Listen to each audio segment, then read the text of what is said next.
रहे हैं आज के बुलेटिन को। आज की चर्चा की शुरुआत करें इससे पहले के पैनल में शामिल मेहमानों का परिचय आपसे करा दे रहे हैं। आज भारतीय जनता पार्टी से वरिष्ठ नेता सत्यपाल सिंह और जिलाध्यक्ष रूपेश गुप्ता जी जुड़े हैं। समाजवादी पार्टी से जिलाध्यक्ष नदीम फारूकी और महामंत्री मनदीप यादव जुड़े हैं। और कांग्रेस से युवक कांग्रेस के जिलाध्यक्ष तिवारी हैं हम सबके बीच में। मोदी सरकार 2 का 1 साल पूरा हो गया है और कुल मिलाकर के पहले टर्म को भी हम जोड़ लें तो 6 साल पूरे हुए हैं।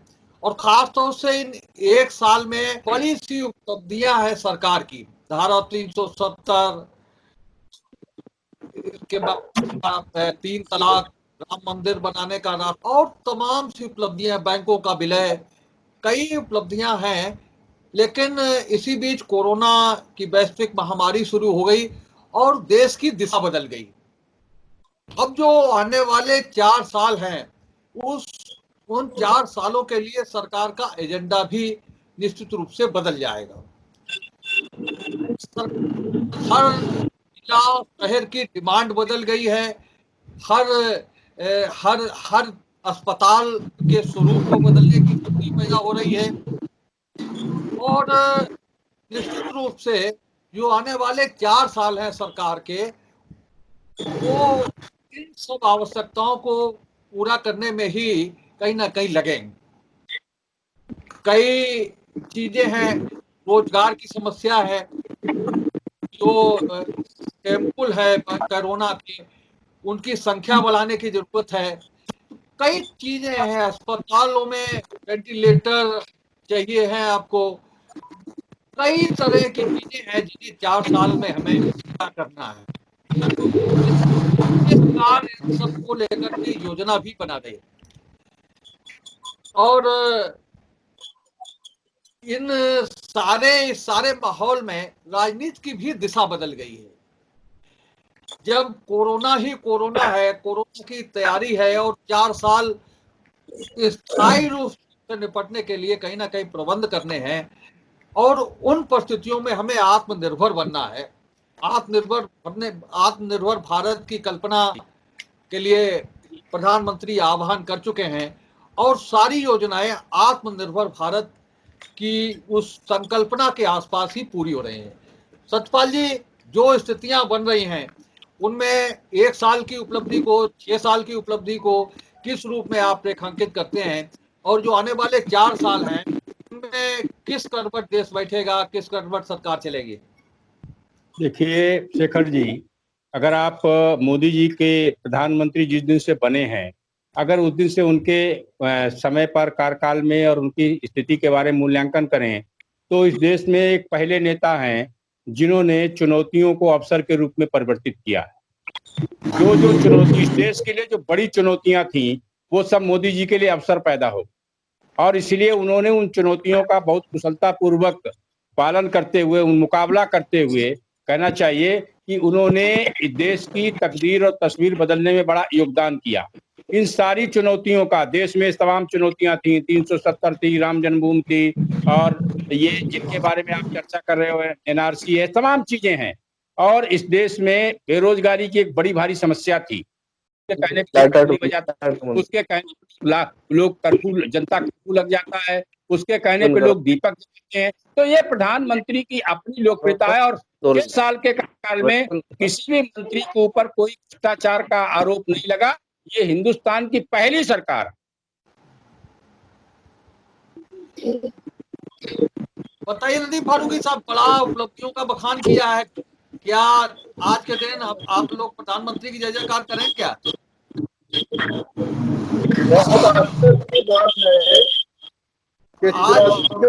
आज करते रहे का दिन नहीं है। हाँ जी, लेकिन आप जो वर्तमान में चुनौती है उस पर आपने डाला। ये कोरोना के चुनौती, माननीय प्रधानमंत्री आपने इस चुनौती को देश के सामने सबसे विषम परिस्थिति हमारे सामने। नदीम भाई तरीके से जिसका मुकाबला आपकी सरकार ने कैसे सारी दुनिया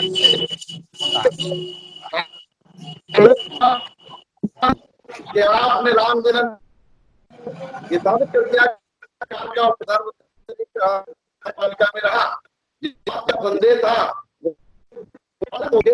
आपने निश्चित ही न्यायपालिका, वो आपकी कोई चुनौती, आपने उसके समस्या का समाधान नहीं, वो न्यायपालिका के हुआ।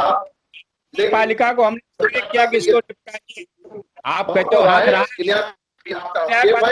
को जो करना चाहिए निपटा नहीं, कोई इस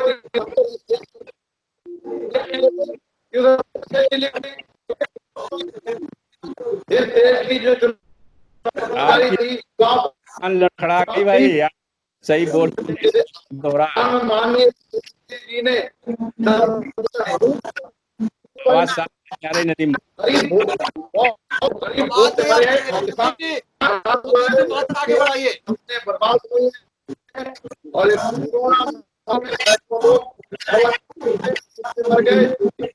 निदान नहीं किया। बात आगे बढ़ाइए।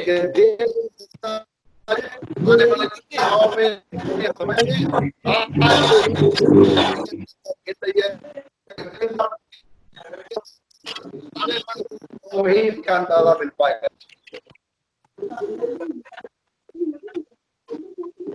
मंदिर जी बात आगे बढ़ाइए। क्या क्या स्थितियां हैं जो सतपाल ने जो बखान किया है जी जी आज देखिएगा, जिस तरह से भारतीय जनता पार्टी आज अपने 6 साल पूरे होने की बात कह रही है और अपनी योजनाओं को गिना रही है, उन्हीं योजनाओं में आदर्श ग्राम योजना भी थी भारतीय जनता पार्टी की, केंद्र सरकार की, जो पूरी तरह से विफल हुई। नमामि गंगे परियोजना थी, वो पूरी तरह से विफल हुई। 15-15 लाख देने का वायदा था, वो पूरी तरह से फेल हुआ।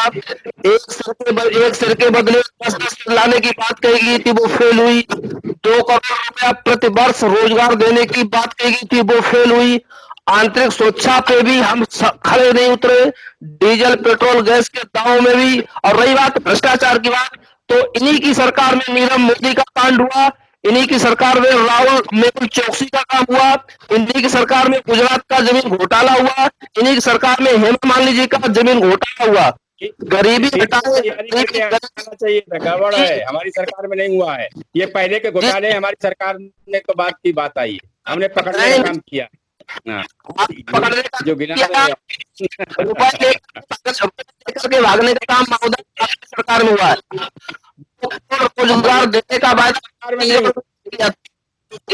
और भ्रष्टाचार की बात रही, सबका साथ सबका विकास की बात करके आप सत्ता में आए, सबका साथ किया, देश की जनता किसानों को बेवकूफ बनाया और इसके बाद में विकास हुआ तो सिर्फ भारतीय जनता पार्टी हुआ।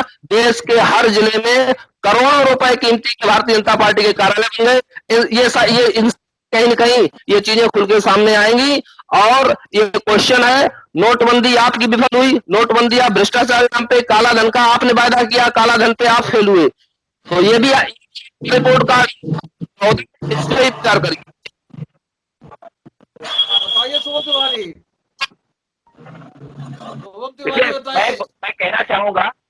मैं कहना चाहूंगा कि आदरणीय सतपाल सिंह जी ने बड़ी खूबसूरती से जो है कांग्रेस की योजनाओं को अपनी उपलब्धि में गिनवाते चले गए और बड़ा धैर्य से उनकी बात सुन रहा था। मनरेगा के लिए बोला, मैं पूछना चाहता हूँ, ये मनरेगा जिसे आपके प्रधानमंत्री जी ने संसद में खड़े होकर खंडेर बोला था, आज उसे आप अपनी उपलब्धि बता रहे हैं। आपने ऑनलाइन सब्सिडी की बात करी, आधार कार्ड जो है, जब आधार कार्ड कांग्रेस लेके जाएगी, आज सही हुआ। सुनिए धैर्यपूर्वक सुनिए तो मनर, आधार कार्ड को लेकर भारतीय जनता पार्टी ने विरोध किया। आज आप आधार कार्ड को उपलब्धता बता रहे हैं।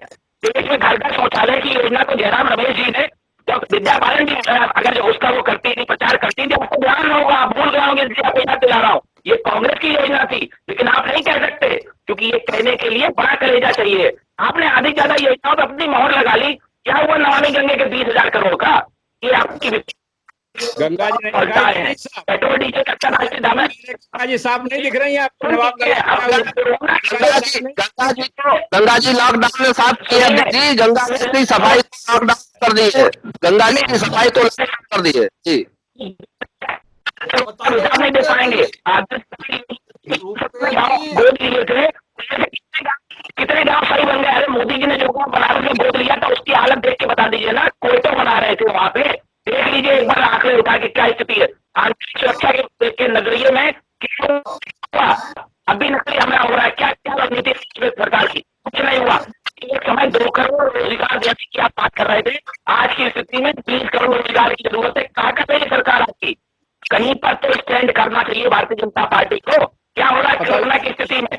मुझे ये क्या सुनिए, मुझे ये कोरोना की स्थिति में 6 साल की आपकी उपलब्धता में ये भी कहना चाहेगा कि आपको नहीं मालूम कि कितने आपके हिंदुस्तान के नागरिक विदेश में है, कि आपको नहीं मालूम कि वो कैसे हिंदुस्तान के अंदर एंटर कर गए। आप लोगों की अनियमितताओं की वजह से, पासपोर्ट धारकों की वजह से राशन कार्ड वाले इस कोरोना की जंग में मारे जा रहे हैं। रुपेश जी बताइए आगे की क्या तैयारी है? रुपेश जी जी भाई साहब जी, आप बताइए आगे की क्या तैयारी है? और जिस तरह से नाकामियां गिना रहा है विपक्ष, सपा और कांग्रेस, उन सबको कहाँ पे आप किस तरह से आते हैं और आगे की क्या तैयारियां आगे के 4 सालों के लिए? आगे की 4 साल तो सरकार आगे आपको बताती जाएगी क्या कर रही है। नाकामी गिनाने के पास इनके अलावा कोई काम ही क्या रहा है? अगर नाकामी ना गिनाई होती तो इनको गठबंधन करना पड़ता, ये बताइए मुझे। 2 बेलमेल का गठबंधन इन्होंने इस नाकामी में किया। इन्होंने, इनके पास कोई ठोस नीति नहीं थी, कोई नेता नहीं था, नियत नहीं थी।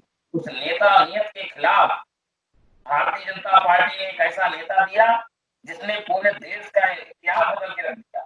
आप एक साल में वो ऐसे मुद्दे सुलझा दिए जिसकी कल्पना करना मुश्किल थी।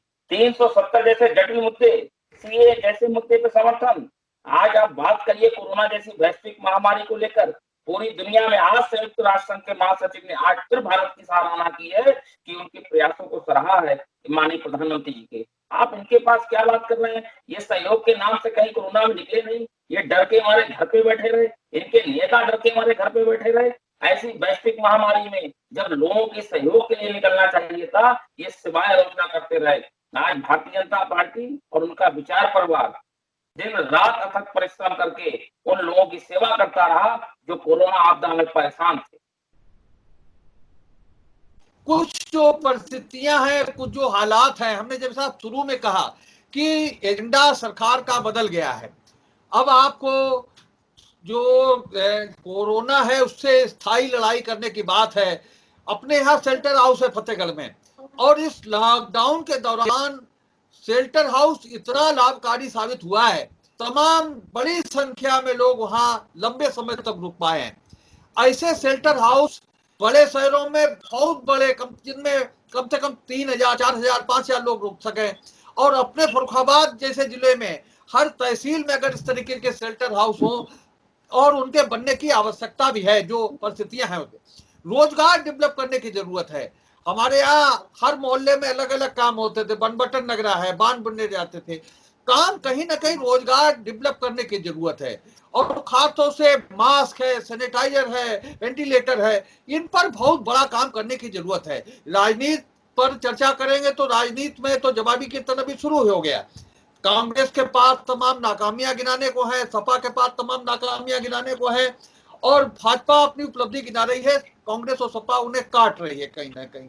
तो अपने जनपद में जो स्थितियां हैं उनको लेकर के, देश की समस्या को लेकर के एजेंडा तो निश्चित रूप से बदल ही रहा है, और परिस्थितियां बदल रही हैं और बाजार बदल रहा है। पिछली बार प्रधानमंत्री जी ने कहा था कि हम मास्क और वेंटिलेटर, मास्क और पीपी किट नहीं बनाते थे। आज की तारीख में हम 2 lakh mask, 2 lakh PP kit रोज बना रहे हैं। तो तमाम जो मार्केट के लोग हैं, और हम चर्चा कर रहे थे कि जो डिजाइनर हैं वो इस क्षेत्र में कूद पड़े हैं। मास्क, डिजाइनर मास्क बाजार में आ गए हैं, 500 रुपए का, 600 रुपए का। तो बाजार भी बदल रहा है कहीं ना कहीं, और उसमें कहीं ना कहीं राजनीति भी बदलेगी। सतपाल जी बताइए कि जो अभी बहुत नाकामियां गिना रही थी सपा और कांग्रेस के लोग, उनको और ये लोग गिनाएंगे ही, इनके कार्यक्रम हो रहे हैं ये गिनाएंगे ही। इन नाकामियों से आप हतोत्साहित तो नहीं हो रहे हैं? कैसे रास्ता साफ करते हुए आगे बढ़ेंगे? ऐसा है, ये लोगों के पास एक झूठ का बड़ा पुलंदा है। अब जैसे अभी ये कह रहे थे कि वो हमने 15-15 लाख रुपया हमारी योजना देने की थी।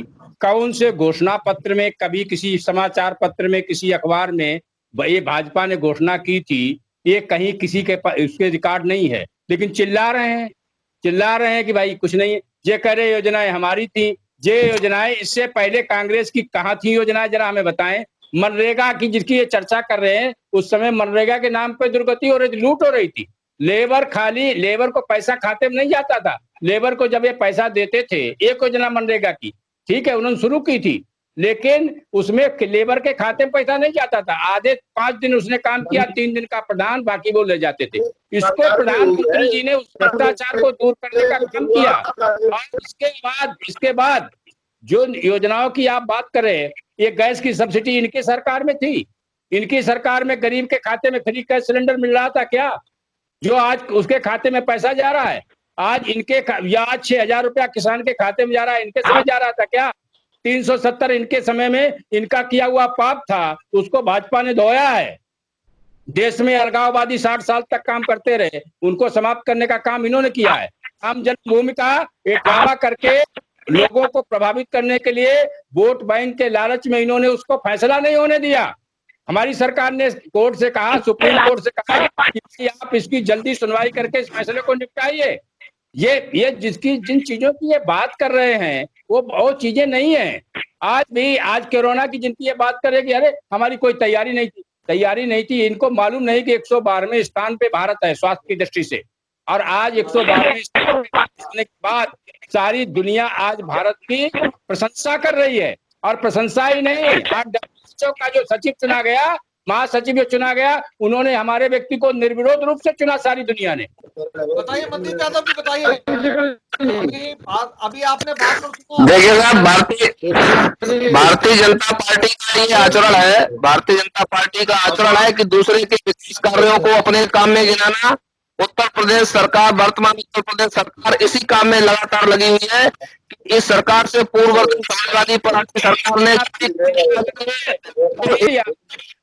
तरीके से तो अभी एक वेंटिलेटर शब्द आया था।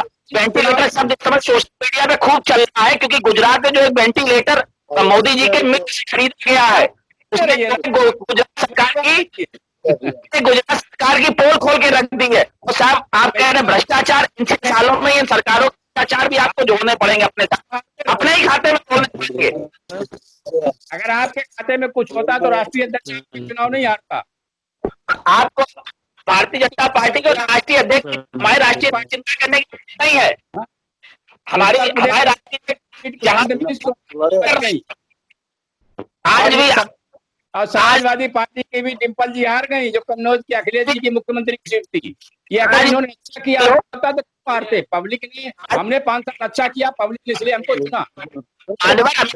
देखिए आपको धरातल की स्थिति देखेगी, पता चलेगा कि वहाँ पे क्या बात हो चुकी है। आप इसका दर्पण पब्लिक है, सब जानती है कि कौन अच्छा किया। हमने अच्छा किया, हमको जिताया। तुमने खराब काम किया, तुमको किनारे लगाया। आप लोगों ने जिस तरीके से गुमराह करके देश को आज इस स्थिति पे ले आए हैं, यकीन मानिएगा दोबारा पब्लिक आपके साथ खड़ी नहीं होगी। आप आज भी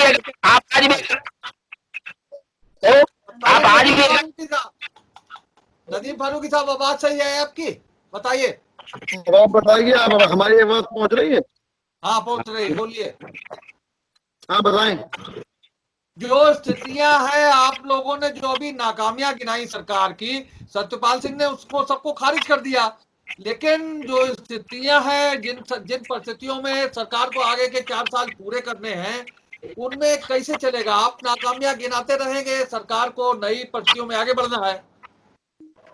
नहीं, आपके खारिज कर देने से वो खारिज हो जाएंगी। हमारी आपत्तियां इनके खारिज कर देने से खारिज हो जाएंगी। पूरा देश देख रहा है, चुनौतियों की बात कर रहे हैं।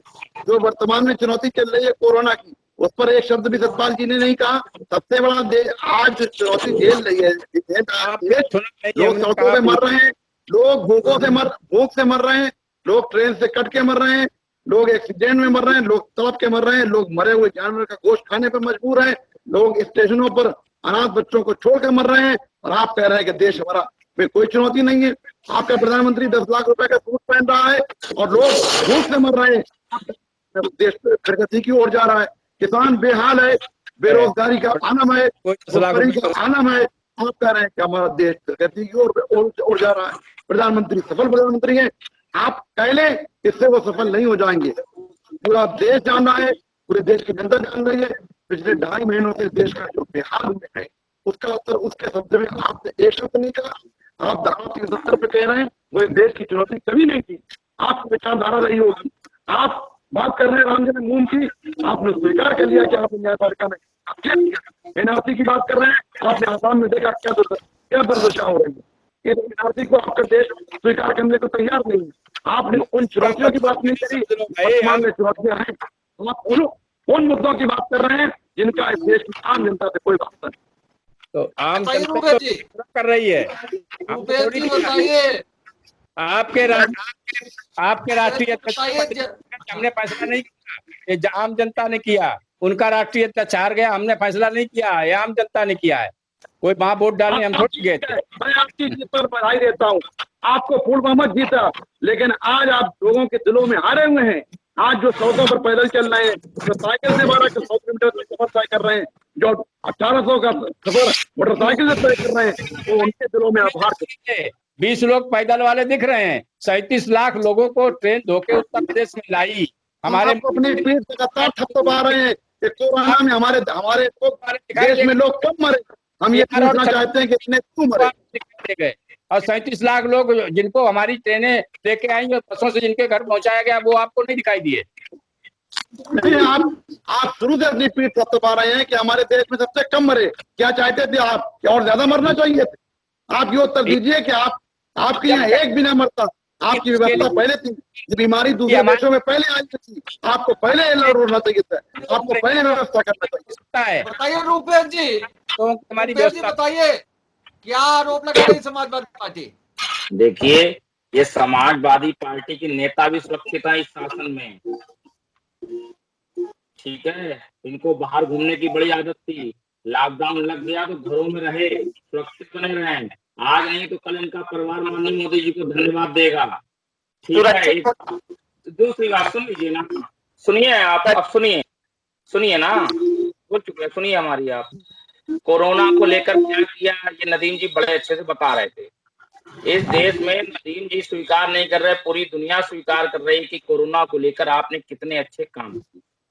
इतने कम घनत्व वाले शहर में 133 करोड़ आबादी में देश के अंदर लॉकडाउन जैसा फैसला नरेंद्र मोदी जैसा नेता ही ले सकता था। कोरोना से कम मरे हैं लोग, सड़कों पर ज्यादा मरे हैं आपकी व्यवस्था न होने की वजह से लोग मरे। आप अपनी जेब भरता रहा, लोगों का पेट नहीं भरा।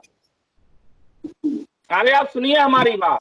133 इस देश में पेट भरने का काम तो सरकार ने किया है। फ्री चावल, जनधन में 2000 रुपया। अब आप कह रहे हो कि जो मर रहे हैं।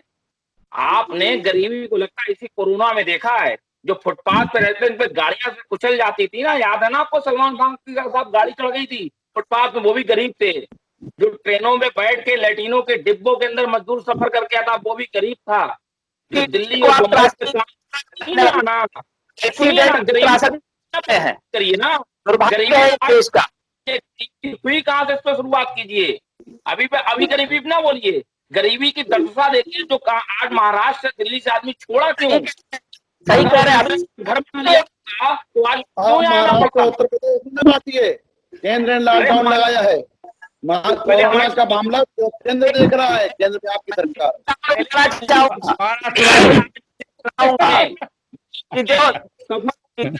घर पर लिया होता तो क्यों आता, मुझे बताइए। जिला अध्यक्ष उसमें आपके वोटर होंगे।